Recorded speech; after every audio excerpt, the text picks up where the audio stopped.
First quadrant, এটা second quadrant, এটা third quadrant, এটা ফোর্থ কোয়াড্রেন্ট। এখন ফার্স্ট কোয়াড্রেন্ট কি? সকল অনুপাত,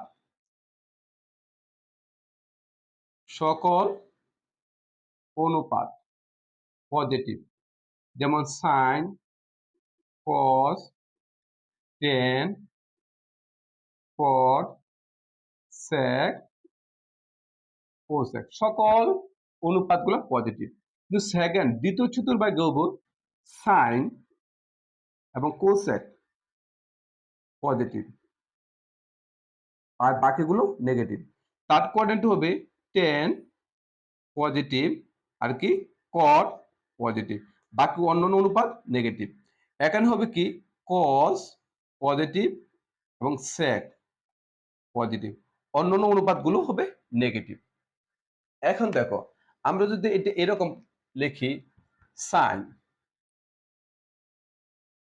সাইন সাইন মাইনাস থিটা, তখন আমরা এটা কি হয় একটু বোঝার চেষ্টা করো। সাইন কি? Sine minus theta. তো এই সাইন যদি এই দিকে আসে তো এক প্রথম কোয়াড্রেন্টে যদি অতিক্রম করে সাইনে করে, কিন্তু সে কি আবার একটু কম,